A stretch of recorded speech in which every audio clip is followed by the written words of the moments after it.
आलोक जी एक बात बताइए, ये जो राहुल गांधी जी ने विदेश में जाके कहा, रिएक्शन की बात वो कर रहे हैं, किस तरह का रिएक्शन कांग्रेस पार्टी चाहती है विदेश में? मैं एक स्पेसिफिक सवाल आपसे कर रही हूं, प्लीज उसका स्पेसिफिक जवाब दीजिएगा, क्योंकि देखिए उसी शब्द को लेके बीजेपी हो, तमाम अन्य लोग हैं लटके हुए हैं। आखिर क्या कहना चाह रहे थे जब वो कह रहे थे कि अमेरिका और यूरोप को रिएक्ट करना चाहिए? रिएक्ट मतलब क्या करे वो?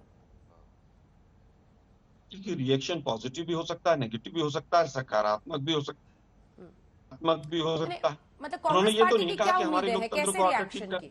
एक मिनट, अंजना जी, मैं उत्तर देता हूँ। Anjana ji, to the point उत्तर दूंगा, कहीं भागूंगा नहीं। ठीक। उन्होंने स्पेशली कहा, this is our internal problem, this is our problem, this is problem of our 140 crore people and the solution will come from inside. अब मुझे बताइए कि भाई किस तरह की मदद मांगी गई। अब हम मदद की बात करते हैं। भारत ने पाकिस्तान के 2 टुकड़े किए, क्या हमने रशिया से मदद नहीं ली थी? हम तमाम तरह के अपने चीजों को अच्छा करने के लिए, तमाम बॉर्डर मैनेजमेंट की चीजों को, सर्विलेंस के लिए इजराइल से मदद नहीं मांगी? क्या एफडीआई के लिए तमाम देशों से मदद नहीं मांगी जाती? पहला चीज। लेकिन पर उन्होंने डेमोक्रेसी यहां में पर कैसा रिएक्शन चाहिए सर? पाकर इंटर एक मिनट, एक मिनट, हमें कोई रिएक्शन, हमें देखिए, रिएक्शन की बात जहां तक है, रिएक्शन मैंने कहा सकारात्मक भी हो सकता है, नकारात्मक भी हो सकता है, पॉजिटिव भी हो सकता है, नेगेटिव भी हो सकता है। हमारी डेमोक्रेसी को आकर ठीक करें आप, ऐसा किसी ने कभी नहीं कहा, न हम चाहते हैं। ठीक है। लेकिन दूसरों के यहां अमेरिका बनवाएं, ये कौन सा तरीका है?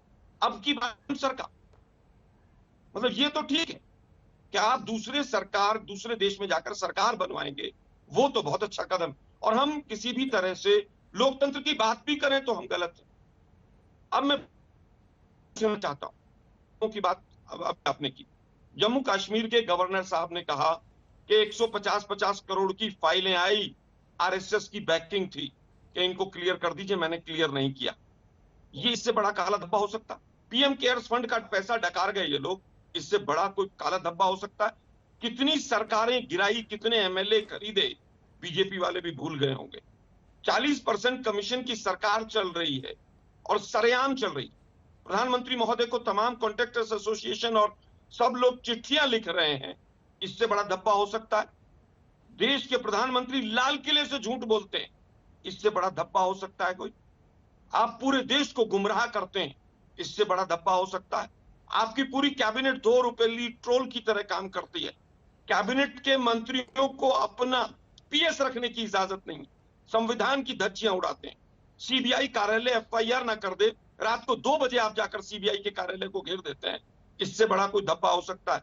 इतने धब्बे हैं, गोली मारो जो व्यक्ति कहता है अपनी जनता को, सुधांशु जी जवाब दीजिए। उसको मंत्री बनाते हैं। हाँ सुधांशु जी, आपने उनकी अगर पूरी बात सुनी हो, उन्होंने बांग्लादेश बनने से लेकर रूस की मदद लेने से लेकर तमाम मुद्दों पर चर्चा की कि विदेश से अक्सर हम इस तरह की मदद लेते हैं। और दूसरा ट्रंप सर, अब की बार ट्रंप सरकार, उनका कहना था जब हम विदेशी सरकार बनने में हस्तक्षेप कर रहे थे तो वो क्या था? बहुत अच्छी बात इन्होंने कही, मैं उसी पर जवाब दे देता हूं। आलोक जी के मुंह से निकल ही गया। अब तो जनाब बहुत सारे डिटेल्स अवेलेबल है। जो आप दावा करते हैं ना कि बांग्लादेश आपने बनाया, रूस ने मदद की, क्यों मदद की? Mitrokhin's archive, KGB and the world part 2 written by Vasili Mitrokhin, पढ़ लीजिएगा। और यूरी बैजमनेव जो केजीबी का जासूस था, उससे पढ़ लीजिएगा। बदले में आपने रशिया को क्या क्या दिया?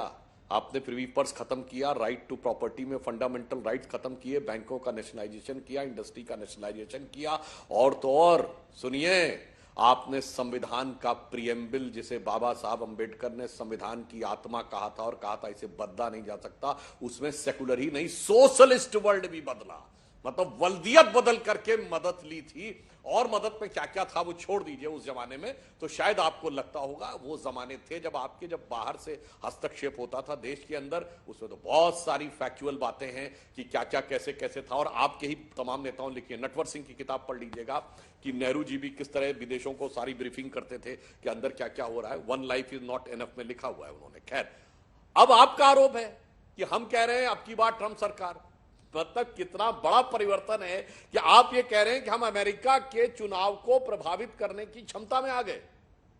आपको तो अभिनंदन करना चाहिए मोदी जी का कि कितना दौर में चेंज आ गया इंदिरा जी के जमाने से यहां तक।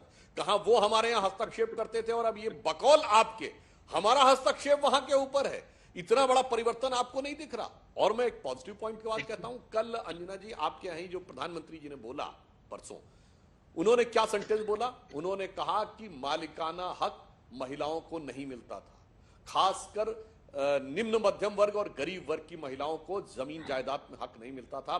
3 करोड़ जो प्रधानमंत्री आवास बने उसमें 2.5 करोड़ में महिलाएं ज्वाइंट होल्डर हैं। इतना बड़ा परिवर्तन कभी देश में देखा था? मैं चुनौती से कहता हूं, इस देश में 2014 से पहले 2.5 करोड़ परिवारों की, गरीब परिवारों की, मैं मिडिल क्लास और अपर मिडिल क्लास और रिच क्लास की बात नहीं कर रहा हूं, महिलाओं का जमीन में कोई ऑफिशियल उनका अधिकार नहीं होता था, वो हक उनको मिला। ये इस बदलाव का प्रतीक है। अभी आप देखिए, जैसे उन्होंने कहा कि एयर इंडिया को सबसे बड़ा ऑर्डर किया वर्ल्ड का, वो आपको नजर नहीं आया। अभी अंजना जी आपके कार्यक्रम में दिखाया जा रहा था, एप्पल ने अपना रीजन चेंज कर दिया है। अब चाइना की जगह इंडिया को रीजन बना लिया है। अब एप्पल का सेंटर इंडिया बनेगा। ये दिख थोड़ी रहा है, काला टीका लगाए ना आंख के ऊपर, तो उनको सिर्फ काला ही काला देखना है। इतना बड़ा बदलाव इनको दिखाई नहीं पड़ रहा है। भारत दुनिया में 6.1% ग्रोथ रेट के साथ आगे बढ़ रहा है और आईएमएफ की चीफ ने कहा है दुनिया की ग्रोथ रेट 2.9% है एवरेज, यानी हम दुनिया की दुगनी गति से आगे बढ़ रहे हैं। वर्ल्ड इस समय बहुत बुरी आर्थिक स्थिति में है, हम आगे बढ़ रहे हैं। मगर ये पॉजिटिव पॉइंट कहां दिखेगा? प्रधानमंत्री जी ने 75 दिन के कितने सारे काम बनाए थे, धारवाड़ में आईआईटी से लेके और कितने प्रकार की चीजों तक, उसमें कहां पॉजिटिव दिखेगा? क्योंकि नजरिया ही, चलिए कोई बात नहीं, प्रधानमंत्री जी के प्रति जो रखना है, बीजेपी के प्रति, सरकार के प्रति रखिए। अरे भाई, लोकतंत्र को क्यों कहने लगते हो कि डेमोक्रेसी इज फिनिश्ड? और उसके बाद जब यहां पे आते हैं, देखिए अंजना जी, उसके बाद इनकी प्रवक्ता ट्वीट करती हैं शेर आया है, शेर दहाड़ रहा है। अब मुझे समझ में नहीं आ रहा है ये कौन सी डेमोक्रेसी खतरे में है कि अपने को शेर भी कह रहे हैं, दहाड़ भी रहे हैं, और उनके प्रवक्ता लोग आकर चैनलों पे चिगाड़ भी रहे हैं और फिर कह रहे हैं जी डेमोक्रेसी खतरे में है जी, बोलने नहीं दिया जा रहा है जी। तो ये मुझे लगता है देश की जनता को साफ समझ में आ रहा है, एजेंडा और कुछ नहीं है, अपने अपने परिवार को बचाना है, अपने अपने भ्रष्टाचार को बचाना है। इसके लिए कोई ना कोई बहाना अपनाना है। आज अडानी है, इससे पहले बीबीसी थी, बीबीसी की डॉक्यूमेंट्री थी, उससे पहले पेगासस थी, उससे पहले किसान आंदोलन था, किसान आंदोलन में ग्रेटा थनबर्ग था, उससे पहले सीएएनआरसी था। तो पिछले 3 वर्षों से देख रहे हैं कि बहाने ढूंढने हैं केवल अच्छे में काला टीका लगाने के।